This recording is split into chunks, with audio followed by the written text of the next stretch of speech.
बच्चों कैसे हो? आपने 5 क्लासेस जो हैं अब तक कर ली होंगी। अब ये हमारी 6ठी क्लास है। धीरे धीरे आप आगे बढ़ते जा रहे हैं, बहुत बढ़िया। और वीडियो को लाइक करते रहें। अपने साथी जो स्टूडेंट्स हैं, जो भी इंग्लिश सीखना चाहते हैं, प्रैक्टिस करना चाहते हैं, उनको ज़रूर बताएं। इससे आप लोगों का ग्रुप बढ़ेगा तो आप लोग आपस में डिस्कस करोगे। चलो शुरू करते हैं। किसान और 4 बेटे। किसान की इंग्लिश फार्मर, और की इंग्लिश एंड 4 FOUR, बेटे सन। सन्स नहीं लगाते हैं, सन्स नहीं लगाएंगे। फार्मर एंड 4 सन। एक बार एक किसान था। अब तो आ गया होगा आपको एक बार की इंग्लिश। वंस देयर वाज, एक किसान था, फार्मर। उसके 4 बेटे थे। उसके यानी कि काम करने वाला ही। थे का मतलब उसके पास कोई चीज होना, बेटे होना। ही हैड, मेरे पास एक पेन है, आई हैव ए पेन। और मेरे पास एक पेन था, आई हैड ए पेन। उसी प्रकार से उसके 4 बेटे थे। ही हैड 4 सन। चारों कुछ काम नहीं करते थे। जैसे पहले मैंने बताया था कि ऑल द, तो सारों के लिए ऑल द 4, चारों कुछ काम नहीं करते थे। और नेगेटिव में जब हम बात करेंगे नहीं करने में, तो डिड नॉट, क्या लगाएंगे? Did not. All the 4 did not do मैंने करना, और डिड लगा दिया तो नहीं करते थे। Did not do any work. अब इसको दूसरी तरह से भी बोल सकते हैं, उसका भी यही मतलब निकलेगा। ऑल द 4 थे, था नहीं, थे की English were. All the 4 were lazy. Lazy मतलब आलसी। अब आलसी होंगे तो काम नहीं करते होंगे। ठीक है बच्चों। किसान अपने बेटों से परेशान हो गया। कौन किसान? The farmer. द लगेगा। द फार्मर था, वाज वरिड। हिंदी में ऐसे ही कहते हैं, किसान अपने बेटों से परेशान हो गया। परंतु यहाँ पे परेशानी का मतलब है चिंता करना। ठीक है, चिंता कर रहा है, उसके बच्चे कुछ करते नहीं है। जैसे आप लोग नहीं पढ़ते हो ना, आप लोगों ने अब तक इंग्लिश नहीं सीखी, रोज प्रैक्टिस नहीं करते हो, तो आपके मम्मी पापा चिंता करते हैं। तो ऐसे ही चिंता नहीं करवानी है अपने पेरेंट्स को, पढ़ना है। The farmer was worried due to, या ड्यू टू भी मुश्किल हो जाएगा को लिए, बिकॉज ऑफ लिख देंगे। बिकॉज ऑफ, के कारण। बिकॉज ऑफ का मतलब है के कारण। हिज सन, उसके बेटे। एक दिन किसान बीमार हो गया। एक दिन, वन डे। किसान की इंग्लिश द फार्मर। द क्यों लगा रहे हैं? बताया था मैंने पिछली वीडियो में कि जब हम किसी के बारे में पहले बात कर चुके होते हैं, उसके बाद दोबारा उसके बारे में बात करते हैं, तो उसके आगे दा लगाते हैं। वन डे द फार्मर हो गया। होने की इंग्लिश बिकेम इल। अब बिकेम की जगह पे आप फाल भी कर सकते हो, पर बिकेम ही रहने दो, इसको बिकेम ही रहने दो। अभी फाल बाद में सिखाएंगे। उसने चारों बेटों को बुलाया। उसने की इंग्लिश ही, बुलाने की इंग्लिश कॉल्ड। चारों बेटों, ऑल द 4 सन। हो गया सेंटेंस पूरा।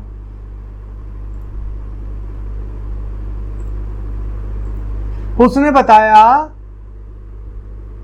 कि उसने बहुत सारा सोना खेतों में छुपा के रखा था।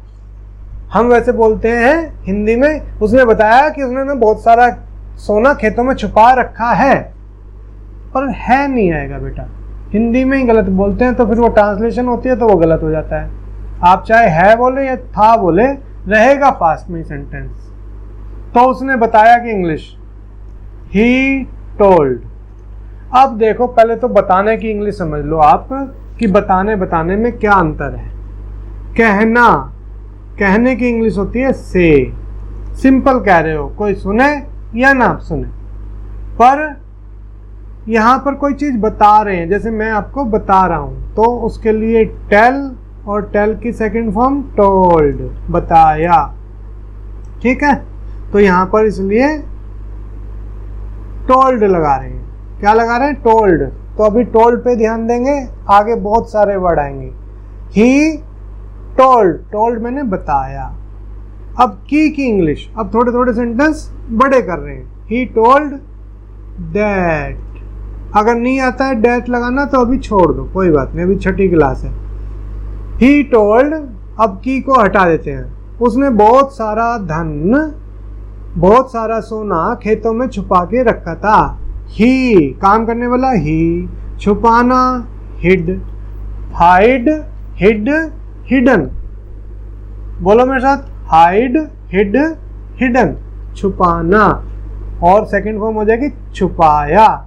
ही हिड, क्या? सोना, गोल्ड। ही हिड गोल्ड, कहाँ छुपाया? In the farms. फार्म्स होते हैं खेत। खेत, खेत क्या होता है? जहां पर खेती की जाती है, जहां पे अनाज उगता है। पर वो भूल गया कि सोना कहाँ छुपाया था। दो सेंटेंस है, वो भूल गया और सोना कहाँ छुपाया था। वो भूल गया की इंग्लिश, पर की इंग्लिश बट, काम करने वाला ही, भूल गया फॉरगॉट। कहते हैं ना, अरे आपको कहा था ये काम कर लेना, आप कहते ओहो भूल गई, ओहो भूल गया, ऐसे है ना। हाँ, तो भूल गया, ओ आई फॉरगॉट। कैसे बोलेंगे? ओ आई फॉरगॉट। इसको दूसरी तरह से भी बोल सकते हो, ओ आई मिस्ड। मिस्ड का मतलब भी भूल जाना होता है। कोई नहीं, अभी आराम से सीखते हैं। बट ही फॉरगॉट, अभी जोड़ेंगे नहीं सेंटेंस को, की नहीं लगाएंगे। सोना कहाँ छुपाया था? Where he had hidden the gold. अब बेटा यहाँ पे आ गया हैड। हमने तो सिंपल कहा था ना कि हिड मैंने होता है छुपाया, पर यहाँ पे क्या कह रहे हैं कि जब एक बात से पहले उससे कोई पहली बात हुई हो। जैसे आप कल सुबह उठे, पर परसों आप बाजार गए थे, समझे? परसों, डे बिफोर यस्टरडे। या एक, आप कल सुबह उठे 5 बजे, पर परसों आप उठे थे 7 बजे, तो वो उससे भी पीछे का पास्ट हो गया। जब एक पास्ट के और पीछे का पास्ट हो जाए तो वहां पर हैड लगाएंगे। अभी ये थोड़ा टफ हो जाएगा, कोई बात नहीं, धीरे धीरे लाऊंगा मैं, ठीक है। फिर किसान मर गया, फिर की इंग्लिश देयर आफ्टर। किसान द फार्मर, मर गया डाइड। चारों बेटों ने सारा खेत खोद डाला। चारों बेटे ऑल द 4। अगर 3 होते तो ऑल द 3। अगर 2 होते तो ड्यू, बोथ। 2 के लिए बोथ, 3 के लिए ऑल द 3, 4 के लिए ऑल द 4, 5 के लिए ऑल द 5। ठीक है, जरूरी नहीं आप नंबर बोलें, अगर वो नंबर बोल रहे हैं तब, नहीं तो सब के लिए ऑल। ऑल द 4 सन, बेटों ने क्या किया? खोद डाला। एक होता है खोदना और एक होता है खोद डालना। तो खोद डाला की इंग्लिश डग अप। क्या है? Dug up. मेरे साथ बोला करो, all the 4 sons dug up क्या? The farms. एक ही फार्म, खेत खोद डाला पर सोना नहीं मिला। किसको नहीं मिला सोना? They did not. नहीं जहां पर इस्तेमाल होगा वहां पे did not. They did not get get मैंने मिलना, नहीं मिला। दे डिड नॉट गेट सोना, सोने की इंग्लिश गोल्ड। फिर उन्होंने उस खेत में अनाज डाल दी। भाई अब जब उन्हें सोना मिला नहीं तो क्या किया, उन्होंने सोचा कि चलो भाई खेत में अनाज ही डाल देते हैं। तो फिर की इंग्लिश देन। देयर आफ्टर भी कह सकते हो, बिल्कुल सही बात है। आफ्टर डेथ भी कह सकते हो, वो भी सही है। 3 वर्ड हो गया अब फिर के लिए। देयर आफ्टर एक वर्ड, आफ्टर डेथ दूसरा वर्ड, देन तीसरा वर्ड। जोन सा याद आ जाए वो बोल दो। देन उन्होंने की इंग्लिश दे। उस खेत में अनाज डाल दिया। दे स्प्रेड, बो नहीं रहे हैं वो, फेंक रहे हैं, चलो जी फेंक दो। दे स्प्रेड ग्रेन्स, ग्रेन्स मीन्स अनाज। ग्रेन में सारे आते हैं, आप दालें डाल लो, गेहूं डाल लो, कुछ भी डाल लो, तो ग्रेन मीन्स अनाज। They spread grains in the farm, farm मैंने खेत में। फसल बहुत अच्छी हुई। अब चूंकि उन्होंने खोदा था तो इसलिए फसल भी अच्छी हो गई। फसल मैंने क्रॉप, CROP, क्रॉप। क्रॉप होती है फसल। फसल बहुत अच्छी हुई। Crop became well. बहुत सिंपल सेंटेंस बना रहे हैं, ठीक है। The crop became well, became नहीं लगेगा, आप सिंपल भी बोल सकते हो was well. Crop was well, इस तरह से सिंपल इंग्लिश बोलेंगे। क्रॉप फसल अच्छी थी, हुई मतलब थी। चारों बेटों ने फसल बेच दी। ऑल द 4 सन, चारों बेटे क्या किया, बेच दी। बेचने की इंग्लिश सोल्ड। क्या बेची, फसल, CROP। खत्म हो गया सेंटेंस। उनको बहुत सारा धन मिला। उनको किनको, दे। उनको की इंग्लिश दे।